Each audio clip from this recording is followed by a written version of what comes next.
Here with the winners of the 2018 Viper Atlantic Coast Championship, the Great Scott, Peter Beardsley, Rachel Beardsley, and Simon. Last name's too hard.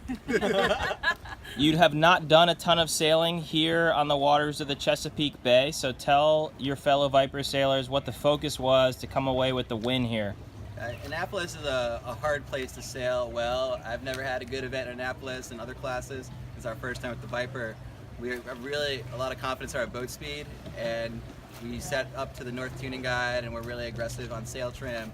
And we were just letting our speed do a lot of the work for us, and we knew if we could get off the line cleanly and just be able to sail our own race and sort of stay away from traffic, at least we would be in the mix. And the one time that we split really hard from people turned into an unfortunate situation, so we were honestly just trying to stay near people, especially near Zeke, and then maybe try to get a pass at the end. But the sails were fast and the setup is fast, so it's a good start to the year. We'll take it.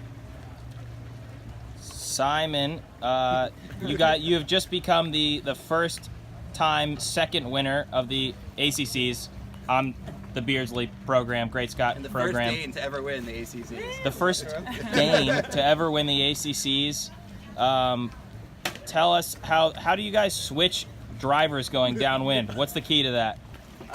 It just sort of works out. So right before the windward mark, I just sort of scoot back. And usually we don't switch back on the upwind until the boat is sort of back in its groove and things are under control. So I feel like, we probably lose a tiny little bit, but if you're smart about when you do it, you can get away with it. And it's sort of worked out the way that I think Peter has a little bit of an edge on the spinnaker trim, and maybe me a little bit on the steering.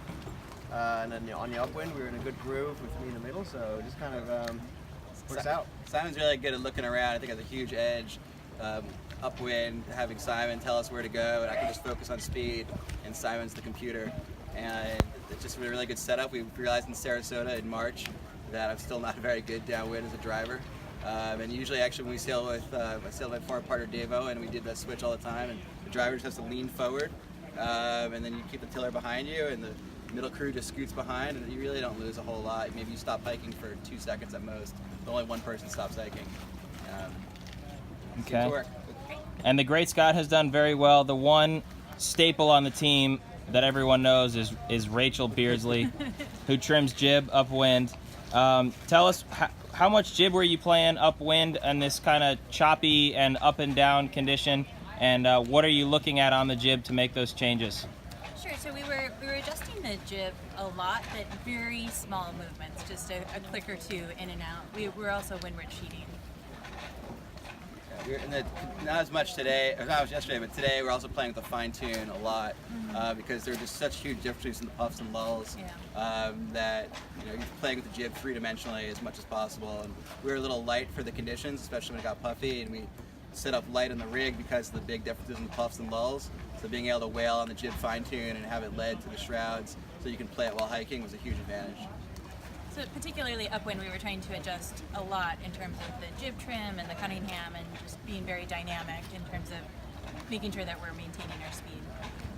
Copy that. Speed wins. Stick to the North Tuning Guide. Get home to New York safe. Congratulations on the win. Thank you. Thanks, Zeke. Thanks, North.